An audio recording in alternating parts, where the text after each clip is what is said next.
river, run through the hills.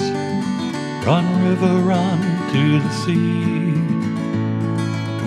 Run, river, run to your place beneath the sun. Run, river, run over me. Run through the land, you run through my soul. Bring me wisdom and peace. Hi, Jan Lewis. Welcome to be my guest. And boy, today do we have another treat for you. We have from the Worcester Kilty Band. And if anybody out there is Scottish, listen up, because I am too. We have David Moth, and he is the pipe major. Welcome, David. Hi. And David came over here in 2010 from Scotland. What part of Scotland were you from? I was born and brought up in Stirling, which is central Scotland. It's in between Glasgow and Edinburgh. Glasgow, yeah. It's a small, relatively small city. It's like a miniature Edinburgh, really. It's got a castle that's very similar. And it's got a lot of history. Have you ever been up to the... I haven't, being Scottish and looking at my genealogy, as you go up higher, there's like the Isle of Skye. Isle of Skye. Right. And then there's the Lewis Island. And before I forget, have you seen Nessie at all? No. No, Nessie. No, so people who don't know what Nessie is. Nessie is, well, it's the water dinosaur in Scotland. Yes, I've got a few books about Nessie. What do you think about that? Yeah, well, I don't know. I haven't seen Nessie myself. I'm not saying that I haven't looked for Nessie, but I think it might be kind of fun to ride him. Right. David and I were talking about the heritage and all, and it's a small world because you came over from Scotland, and I believe my grandfather's tribe came over also and landed in Nova Scotia. What brought you to New England? Well, I actually had joined the Territorial Army in Scotland, which is like the reserves in the military, and they were going to be coming here doing a tour of the United States playing bagpipes and drums. So the Territorial Army asked me if I would like to come over with the regular army. There was only 2 territorial soldiers came over with 80. There was 80 soldiers came over playing bagpipes and drums and woodwind and brass. It was the band of the Irish Guards, and the bagpipes and drums were the 5 Scots Royal Regiment of Scotland. Mm-hmm. And we toured, there was 30 something states we toured in a space of 3 months.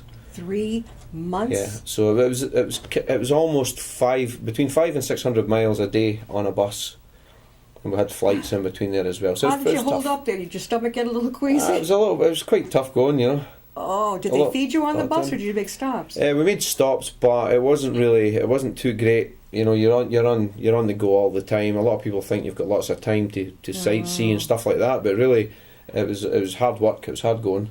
When did you learn how to play the bagpipes? I started at the age of 11 in the primary school that I went to. There was a couple of people got bagpipe lessons.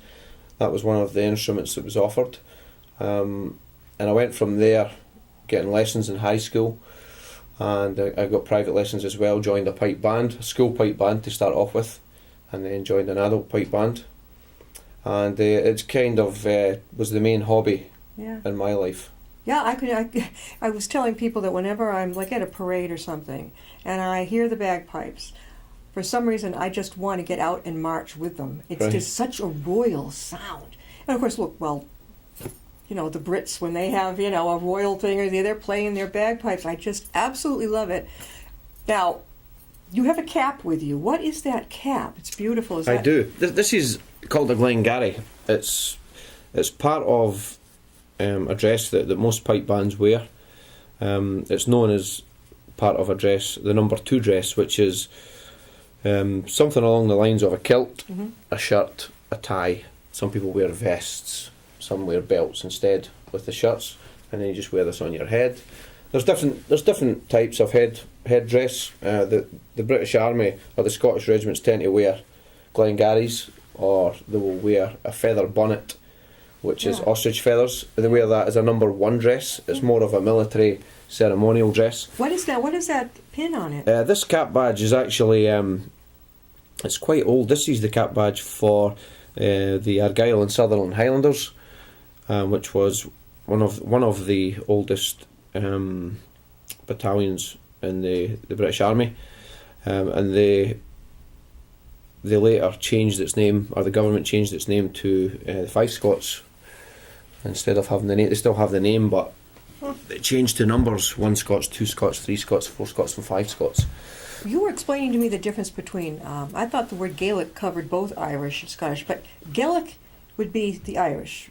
As far as I believe, Gaelic is the Irish and Gaelic is the Scottish. Okay, Gaelic is Scottish, Gaelic is Irish. Yes. And I had thought that they were the two together. Now, has your bagpipe woken up yet? It should be acclimatised. I have to warm it up. I need to You go. still got to let it. How did you away. find out about the Worcester Kilty Band, or did you found it? Well, what actually happened was when I came over here, I was asked to teach several pipe bands, and I went up to Worcester. I knew of the name, the Worcester Kilty Pipe Band. It's got a long history. They used to be one of the top pipe bands in the world. They're 100 years old this year. And in the 1960s, the pipe major, who was also from Scotland, he decided to take the band to Scotland and compete at the highest level at the World Pipe Band Championships. And when he went across, they didn't win it. In fact, I don't even believe they got in the prize list, but I mean, it's a tough competition. They were at the highest level, which is Grade 1. But the next day, at one of the very first competition, they actually won the Grade 1 competition, beating the world champions. The Worcester Band did? Yes. Wow. So, from that, they attracted players from all over the world. A lot of Scottish bagpipers and drummers came over from round about central Scotland, the west coast, and they got green cards. I believe there was somewhere in the region of 42 Scotsmen came over and stayed here, got green cards, ended up being married, having families. How many, is it all men in the bagpipe? No, not at all. In our band we have 5 females at the moment, or at least we will have 5 females, I believe. But a lot of pipe bands have 50% female, 50% male. One of the bands I Really? teach down the Cape, they have a high number of females in the band. When did the Worcester Kelty Band originate? When did it first start? It was 1916. 1860. 1916. So my grandfather was very much around. He graduated from Clark University, Yes. 1908. He probably heard it play. He may have anyway. He may have. Do you go to, what theaters around here do you appear at? What events? Well, we played our 100th anniversary celebration, kind of dinner night in the Worcester Mechanics Hall. Yeah. We played there, which is a really nice venue. Personally, myself and one of the other pipers in the band, we did a show last year at the Boston Symphony Hall. Oh, wow. We played there, which was that was really nice. Enjoyed that with a gentleman from Spain called Carlos Nunez. Yeah. We played alongside him and another 2 bagpipers from the area. So that was a great experience. Oh, definitely. Have you been to the Hanover Theatre at all yet? I don't believe In so. Worcester? Now, how many members are in it right now? Right now, we have somewhere in the region of 30, 30. around 30 Are they members. from around Massachusetts? Some are. We have players coming from all over. We have our bass drummer actually lives in Florida. And he comes up from Florida. He'll come up when we have a full Sunday, full day practice. He would come up, he'll fly up, or sometimes he'll drive up. His parents live in Massachusetts. We have members from North Carolina, Canada. We have several from New York. We have quite a few from New York area. They travel through Connecticut, Rhode Island, all over. All They come different from ages? all over. All different ages. The nucleus of the band is very young at the moment. When I say very young, we have the majority of the members are in their 20s. Really? I would think Yes. they'd be the older gentlemen. No, I'm actually one of the oldest in the band now. What? Yes. You're just a kid. Thank you. I think. I'll take that as a compliment. Are you a millennial? Are you in your 20s? I am. I'm 45 this year. Nope. You are a Gen X. Okay. You look like a kid. Thank you. That's a good thing. Thank you very much. That's good. So they've got all ages, but mostly young, and you are Yes. one of the oldest at only 45. I am now. How do people who are watching the show and they would like to get interested in it, what do you suggest? How do they go about that? Well, there's lots of bagpipe instructors, believe it or not, in Massachusetts. There's lots of people teaching bagpipes. In Scotland, it's not as common to be taking up the pipes when you're a little bit older. It's more common to do it when you're younger, and the reason for that is the majority of schools teach bagpipes now in Scotland, and it's thriving. It's absolutely massive, which is a great thing.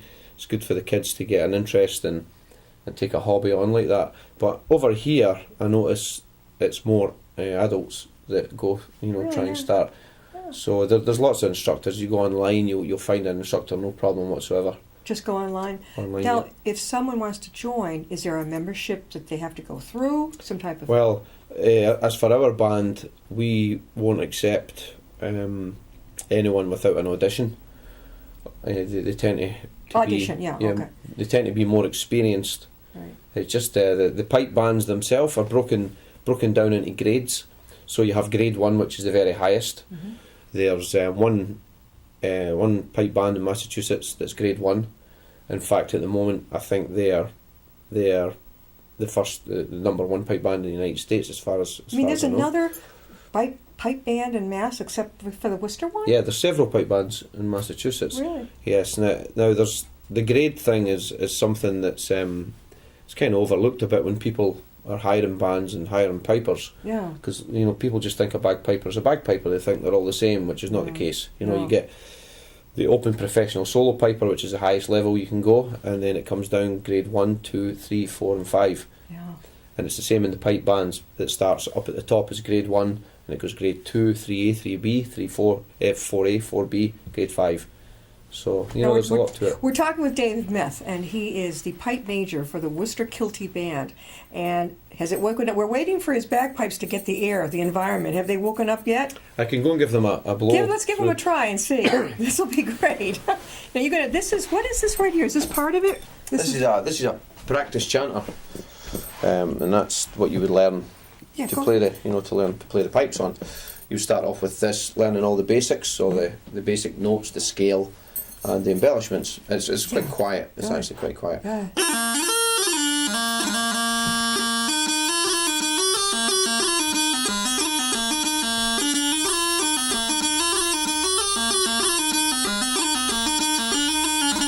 It's very quiet, I love it. I just love it. I actually made this practice chanter. I made this. You made that? Yeah, I made it in Scotland around 2000 and I think it was around about 2005, 2006.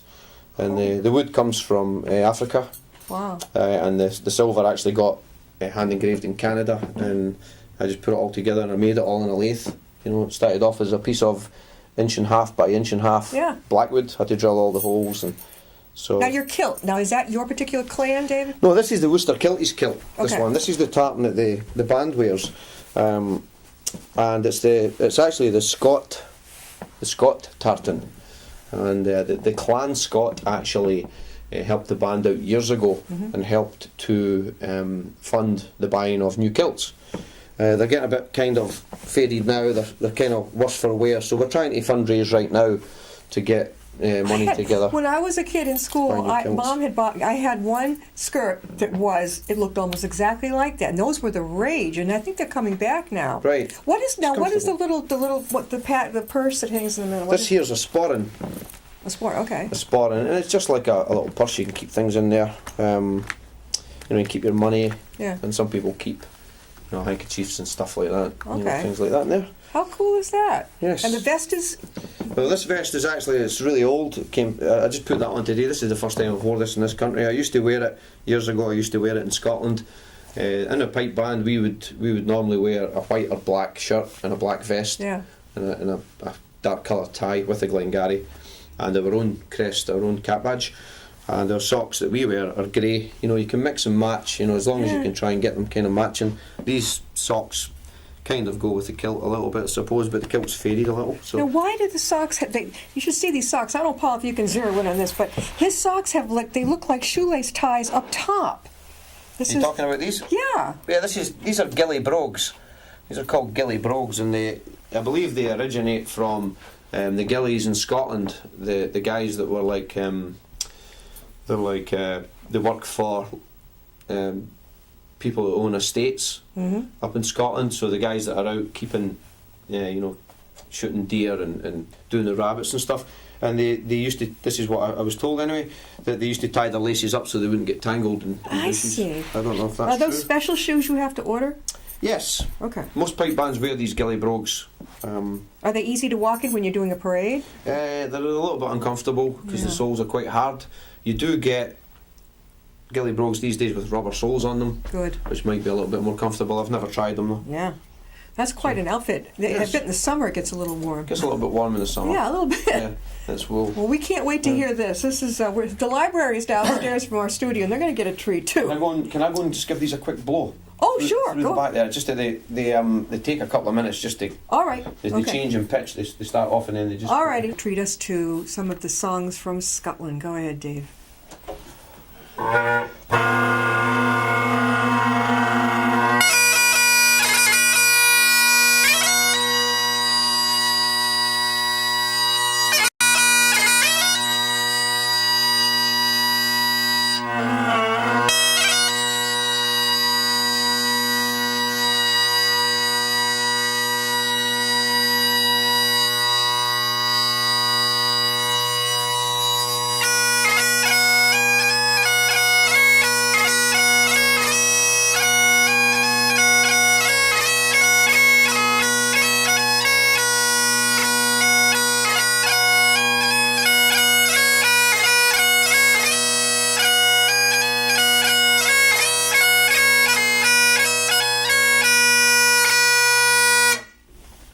Which one was that?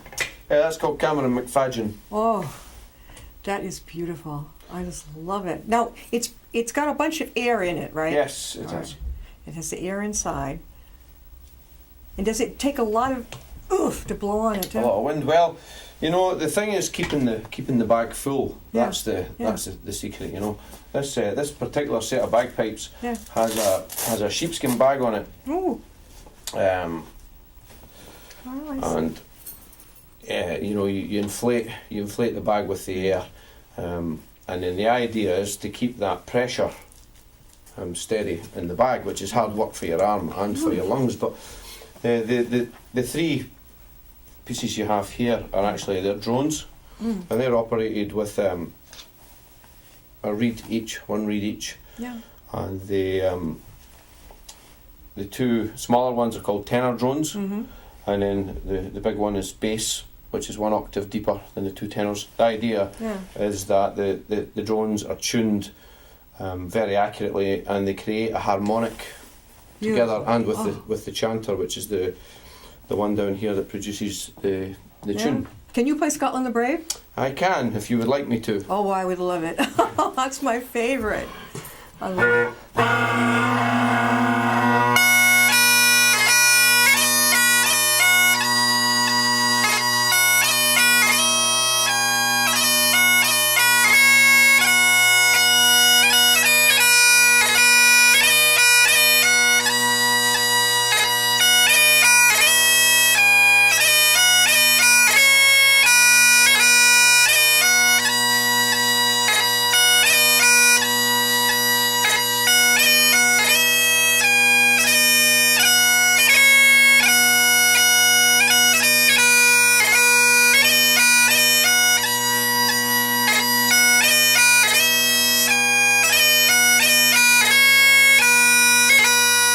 Oh, awesome. What's your favorite song, David? I don't really have a favourite one. Yeah, you don't. No, I like playing hornpipes and jigs, which are faster kind of tunes, Oh. But the pipes take. The only thing about the pipes is they take quite a few minutes to settle down. If you're going from inside, if you're going from a warm room into a cooler room, they change. The drones. Yeah. The drones change, or Sure. the chanter changes, so it's quite. So they have to awkward. sort of rest in between a little? Well, it's not really that. It's just temperature affects them really That's badly, interesting. especially outside in a parade. If it's a cold day, it's just a nightmare for pipers. Who invented the Scottish bagpipe? I don't think anyone actually knows Yeah. who invented them. A lot of people argue that they first came to light in the Middle East. Some other people believe it was somewhere around about Rome. Who knows? I do know that the three-drone bagpipe, which is this one, has kind of evolved in Scotland, you know, and through lots of different technology, new types of reeds have been invented. You know, rather than cane reeds, a lot of people play synthetic reeds. I prefer to play the cane reeds myself, but in the colder weather, it can be awkward. Is there a difference between, is there a Scottish pipe and an Irish pipe? There is, yes. This is the Great Highland Bagpipe, which is the one that the Scottish would tend to claim, although there's lots of bagpipers in Ireland, and some of the greatest pipe bands are in Northern Ireland and Southern Ireland. But the Irish pipes, alien pipes, they are a bellows-operated bagpipe, and you sit down playing them, and they have different keys and various drones on them. There's a beautiful sound off them as well, but slightly quieter, I would say. When you're walking along, what happens, like if you're in a parade or you're performing, like say at the theater, what happens if a guy runs out of air? I mean, can you just get tired? Well, you've just got to get on with it, really. Really? You know, there's no time for that. Oh my God! You have to just take a good deep breath and get on with it. You've got to keep going. Got to keep going. What's the longest you've had to play? Some of the parades have been... You can put right over there if you'd like to. Yeah, some of the parades have been really... That is such a... really long. But over here, I think the longest parade I've done over here has been 4 miles. 4 miles. That's the longest, which is... I don't know if there's any other parades longer than that. David, if somebody watching is interested in perhaps joining, how would they go about doing that? If they want to join the Worcester Kilty Pipe Band, you can contact the band through the website, wkpb.org, or we have a Facebook page. You'll find us on Facebook, the Worcester Kilty Pipe Band, or they can contact me direct through my website, which is abagpiper.com. And if you want to learn how to play the bagpipes, you could also contact me through abagpiper.com, and I can either send you on to someone else or... Would you teach someone? I teach, well at the moment I teach quite a few students. Here in Massachusetts? In Mass. I teach 5 pipe bands at the moment. God. So quite a few police pipe bands, and there's a new pipe band started last year. The Department of Corrections, the Makofu Pipes and Drums, it's called. The prisoners themselves, or the No, the guards? the correction officers. Okay, yeah. Yes, they have started a pipe band which seems to be making progress fast, which is good. But the police bands, they all do a great job. Yeah. You know, they're very professional, and they get on with the job in hand. They do a great job. Were you called upon? Now, would it be the Irish bagpipe that was called upon for, say, St. Patrick's Day that was in Worcester? That would be a whole different. Well, no, we play in the St. Patrick's Day parades all over. Yeah. We played at the Worcester Parade this year. We played the Worcester Parade, and we played at the Hollyoak. Hollyoak, yes, I used to live not far from there. Hollyoak. We played there as well. So they were big parades. Are you going to be now? Are you living in Mass or in Rhode Island? No, I live in Plymouth. Plymouth, Mass. I do. Oh, you're right next to our Plymouth plantation. Have you been to that plantation? I have, yes. What'd you think? I think it's great. Well, if you talk to the people and ask them a question, they are in character. Yes. I remember a little girl asked one time. She said, "Where's the do you have a kitty cat?" And the woman was in. She went, "We don't know, what a kitty." She said, "Oh, you mean a mouser?" Mouser. Right. But they will not leave their character. You got to go to Sturbridge Village. I haven't been there, no. Now that's later on. That's more in the 1800s, I think. Oh, really? Yeah, but Plymouth was the first one. Now, David, are you going to be staying here? Hopefully in New England? Yes. You are. Yes. You're going to stay. That's really good. And one more time, how can people reach the Kilty Band? They can reach the band via the website, which is wkpb.org. That's fantastic. This has been a real treat. I love it. Just having gone to in Northampton, that Scottish festival once a year, it was amazing. They had the different clans. They even had tents, like tables set up and display. Yes. You could go, now my clan wasn't up there, but you could go to the different ones, and they had a genealogy tent. And I bought a little book that, you can find your name, and it will say, either you were part of this clan or it was a part of yours, and it was fascinating. And then you could see on the little map where they were. We were up in, I think, the northern, or the upper part, if you're looking at Scotland. More Up in the Highlands, yeah. Yeah, in the upper part. Yeah. And is it true, David, that the Scottish were kind of chased out, and a lot of them had to come over to Nova Scotia? Well, I don't know. You hear so many different versions of the stories, but supposedly, a lot of them left for work and whatever reason, Yeah. Nova Scotia means New Scotland. Yes, that's right. And that's where Grandpa was born, and A lot of good bagpipers from Nova Scotia. oh yeah, and his In father's Canada. name Fletcher Lewis. Boy, that doesn't get much worse. David, thank you so much Well, thank for you. being on. This has been Thank a real you. treat. We'll see you next time on Be My Guest. Thank you.